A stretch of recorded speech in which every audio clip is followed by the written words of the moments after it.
Несколько месяцев назад бурно обсуждался вопрос о закрытии школы в селе Ферапонтьевка, но с огромными стараниями селу удалось сохранить учебное заведение. И вот 21 октября в гимназии села Ферапонтьевка состоялся праздник осени. Этот праздник мы разделили на две части. Первую часть мы проводим с учениками начальных классов, а вторая часть «Королева осени» будет у нас со старшими классами.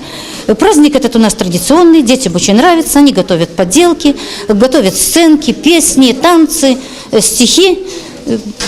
Много игр проходит во время этого праздника. Праздник запоминающийся, детям очень нравится. В конкурсе приняли участие дети до 4 класса. Особенно они поразили жюри, оценивавших конкурс своим неординарным творчеством. Каждый из детей старался по максимуму. Я сделал поделку из природных материалов. Это семечки из кабака, семечки то, что мы лускаем, и семечки, которые мы из дыни, и манку.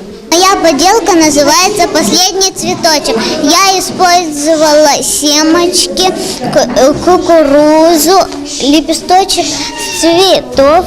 Я сделала букет цветов, веточки из чернушки. Цветы сделаны из кабаков и арбуза, из тыквы и арбуза, листочки из росы.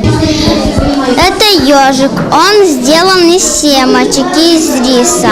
Ежик идет на праздник осени. Особенно много впечатлений оставила работа Антона Златовщина. Она была проделана из подручных материалов и отражала национальную черту нашего народа. Я изобразил овечку, и мне помогал мой дядя.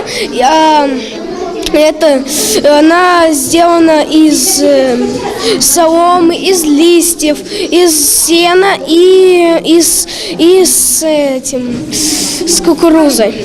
В Ферапонтьевской гимназии обучается 90 учеников. Но даже в такой малочисленной школе есть талантливые дети. И любое мероприятие, которое проводится в гимназии, для них воспринимается как праздник.